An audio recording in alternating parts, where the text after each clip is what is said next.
Ya, Assalamualaikum warahmatullahi wabarakatuh. Apa kabar Ananda Lima Rufaidah? Oke, kembali lagi bersama Ustazah Rizka. Nah, untuk hari ini Ustazah akan menjelaskan materi lanjutan tematik kita. Tema 1, subtema 2, pembelajaran 5 tentang otot pada manusia. Oke, untuk lebih jelasnya silakan simak penjelasan Ustazah selanjutnya.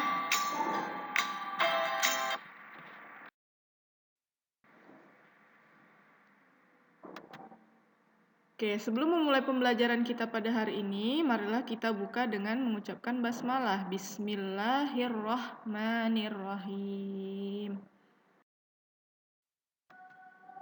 Oke, otot pada manusia. Nah, tahukah kamu apa itu otot? Nah, apakah Ananda tahu apa sih yang dimaksud dengan otot? Nah, kalau belum tahu, otot adalah jaringan yang ada di dalam tubuh manusia, berupa alat gerak aktif yang menggerakkan tubuh sehingga menyebabkan suatu organisme atau individu dapat bergerak. Nah, jadi kemarin kan sudah pernah Ustazah jelaskan bahwa otot adalah alat gerak aktif. Kenapa aktif? Karena dia mampu menggerakkan tubuh, ya, tubuh kita manusia ataupun hewan, ya. Oke. Cara kerja otot. Nah, cara kerja otot ini terbagi menjadi dua. Yang pertama, kontraksi. Nah, apa sih yang dimaksud dengan kontraksi? Kontraksi adalah keadaan saat otot menegang atau memendek sehingga kemudian dapat menggerakkan tulang atau rangka tubuh. Ya, jadi kontraksi ini keadaan saat otot itu menegang dan memendek sehingga kita dapat menggerakkan tulang. Maksudnya, misalnya nih kita mau berlari. Nah, pertama kita dalam posisi diam, kemudian kita berlari. Nah, pada posisi diam itu belum terjadi kontraksi. Nah, saat kita mulai berlari, nah kemudian otot menegang dan memendek. Nah, itulah terjadi kontraksi. Nah, selanjutnya relaksasi. Nah, adalah kondisi ketika otot kembali memanjang. Nah, ini kalau tadi contohnya seperti berlari, nah pada keadaan diam tadi, keadaan diam sebelum kita bergerak atau berlari itu dikatakan sebagai relaksasi. Nah, fungsi otot. Nah, apa sih fungsi otot? Yang pertama, menjalankan dan melaksanakan kerja, contohnya berjalan, mengangkat, dan memegang. Itu dia tadi, karena otot tadi merupakan alat gerak aktif, jadi membantu dalam pergerakan kita. Yang kedua, menggerakkan jantung. Nah, ternyata jantung yang bergerak itu, berdetak itu, ada kerja dari otot. Nah, nanti kita akan tahu apa sih otot yang membantu pergerakan jantung.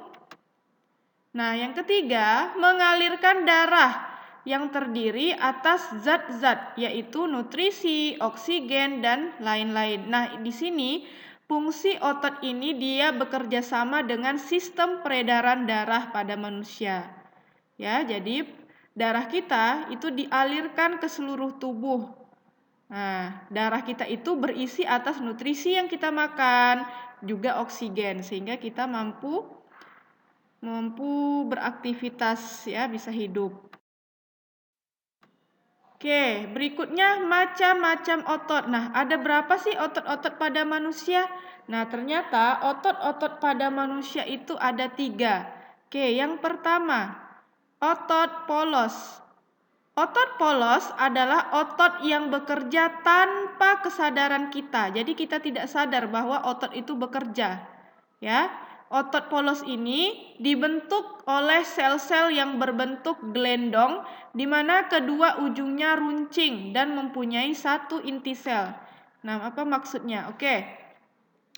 Jadi di sini otot polos itu, nih, dia berbentuk seperti gelendong. Gelendong itu seperti apa ya? Kayak ya namanya kayak kantung yang bergantung gitu. Nah, tapi di sini dia ujungnya itu runcing. Nah, ini. Nah, ini kan runcing nih. Ujung-ujungnya runcing. Nah, ujung-ujungnya runcing dan kemudian dia hanya terdiri satu inti sel nih. Jadi di setiap ototnya ini hanya terdiri atas satu inti sel saja. Nih, inti sel namanya ya. Nah, inti sel ini dia membantu dalam proses pengendalian kerja otot, ya. Oke. Nah, ini ciri-ciri dari otot polos. Yang pertama, waktu kontraksi antara 3 sampai 180 detik. Kemudian bentuk ototnya gelendong. Yang ketiga, terletak pada organ dalam. Nah, biasanya otot polos ini dia terletak pada organ-organ dalam, tidak organ luar. Contohnya pada lambung, usus. Nah, lambung dan usus ini adalah contoh organ-organ pada sistem pencernaan.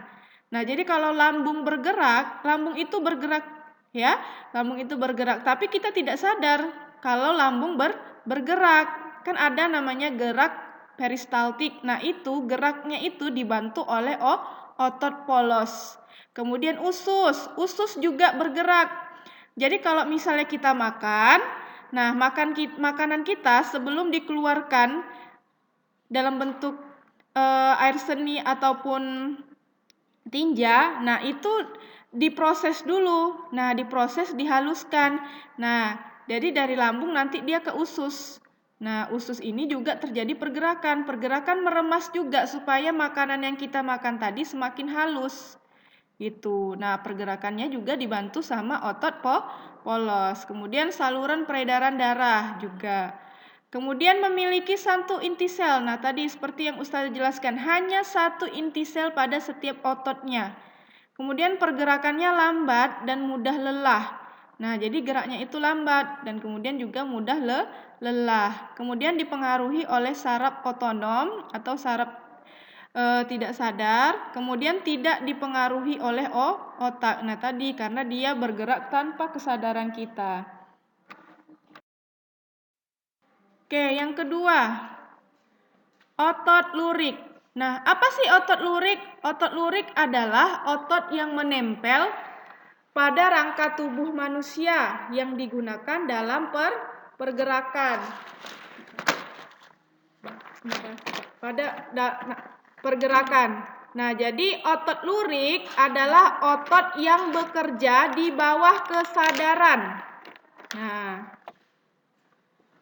Nah, otot lurik disebut otot rangka. Kenapa disebut otot rangka? Karena dia menempel pada rangka. Jadi, otot-otot yang menempel pada rangka manusia ini atau pada rangka hewan juga ya, itu disebut dengan otot lurik. Ya, otot lurik karena dia menempel pada rangka. Nah, kenapa dia disebut dengan otot lurik? Karena ada sisi gelap dan terang yang berselang-seling. Nah, ini nanti maksudnya. Oke. Nah, jadi pertama tadi otot lurik dikatakan sebagai otot rangka. Kenapa tadi? Karena dia menempel pada rangka. Nah, kemudian disebut otot lurik tadi karena ada sisi gelap dan terang. Ini maksudnya. Nih, ada yang warnanya merah pekat, kemudian berselang itu berwarna agak pink. Nah, itu makanya dikatakan sebagai otot lurik karena warnanya ada sisi gelap dan ada sisi terangnya. Jadi berselang-seling merah pekat, kemudian merah muda. Oke, kemudian apa ciri-ciri dari otot lurik? Yang pertama, bentuknya silindris.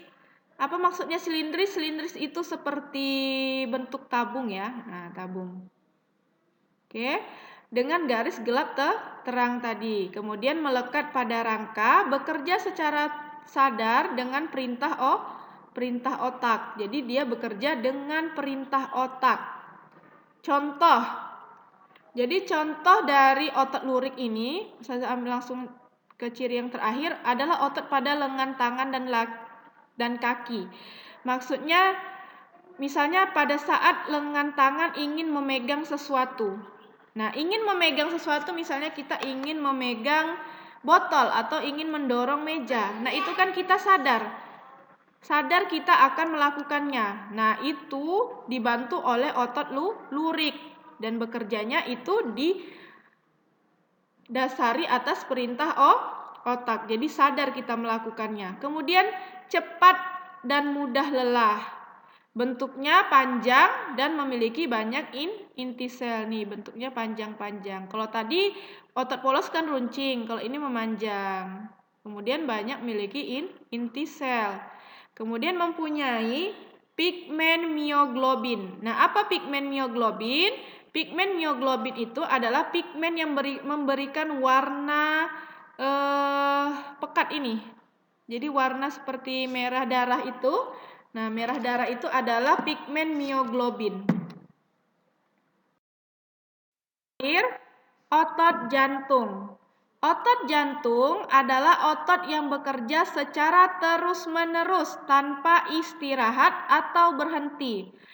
Nah, jadi seperti jantung kita, jantung kan fungsinya untuk memompa darah ke seluruh tubuh ya.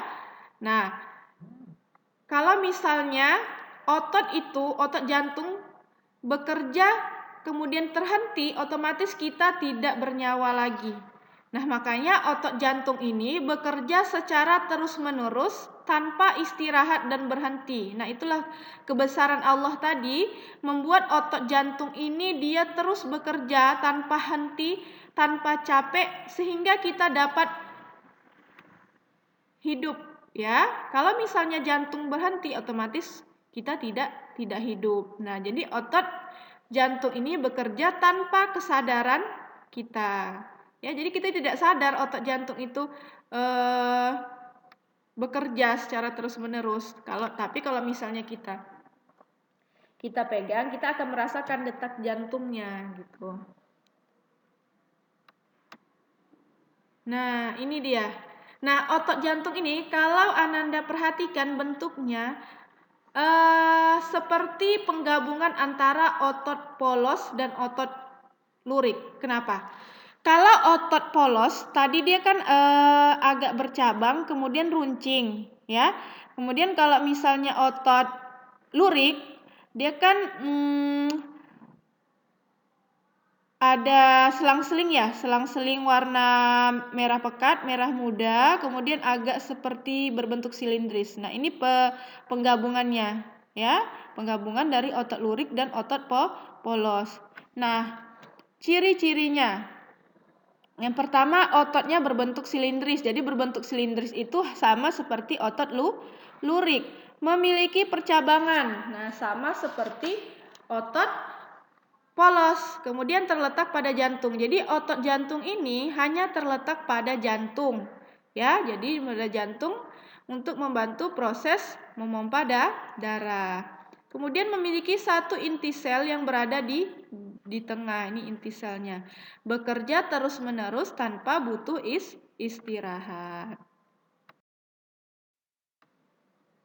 Nah, sekarang kita lihat lebih jelas perbedaannya. Nih, pertama otot polos, tadi contohnya pada organ-organ pencernaan. Nah, ini organ pencernaan kan ada usus halus, di sini yang ini usus besar. Ya. Jadi di usus halus dan usus besar ini terjadi proses pergerakan meremas makanan, sari-sari makanan yang telah kita makan untuk menjadi lebih halus untuk dikeluarkan dari tubuh berupa zat-zat sisa, ya. Nah, kalau kita lihat, kalau misalnya otot lurik, tadi kan otot yang ada pada rangka nih, melekat pada rangka. Contoh nih, pada lengan nih, pada lengan. Kemudian terakhir otot jantung, jadi dia terletak pada jantung manusia. Nih, ya. Nah, kita lihat nih perbedaannya lebih jelas. Tuh, nah nih ya, kita lihat penampangnya. Kalau ini kan kurang jelas. Nah, kita lihat pada penampangnya. Nah, perhatikan. Otot polos, nih, ada inti selnya. Ini juga ada inti sel, tapi tidak nampak jelas karena dia ada di dalam. Dia berbentuk silindris tadi, ya. Nah, kemudian ini kan runcing-runcing ya, otot polos runcing. Kalau otot lurik kan tidak runcing ya. Jadi dia bentuk betul-betul kayak silindris, kayak tabung, kayak selang ya, kayak pipa. Nah, kemudian kalau otot jantung nengok perhatikan. Jadi kayak penggabungan otot polos dan otot lurik. Dia seperti silindris juga tapi dia bercabang. Bercabang menyerupai otot polos ya. Nah, jadi sini ya nampak lebih jelasnya perbedaan ketiganya. Oke. Nah, kemudian otot polos dan otot jantung sama-sama bekerja di bawah kesadaran kita. Jadi kita tidak sadar bahwa kita melakukan pergerakan. Nah, tapi kalau misalnya otot lurik atau rangka kita sadar. Karena kita mau melakukan sesuatu, pasti kita sadar gitu, kayak memegang sesuatu, melempar sesuatu, misalnya pakai tangan, nah kita sadar melakukannya. Oke, demikian penjelasan Ustazah untuk materi kita hari ini. Silakan Ananda pahami, Ananda ulang-ulangi supaya Ananda bisa lebih paham. Oke, tetap semangat untuk kelas 5 Rufaidah. Jangan lupa ibadah, tetap jaga kesehatannya. Sekali lagi Ustazah ucapkan terima kasih. Ustazah tutup dengan wassalamualaikum warahmatullahi wabarakatuh.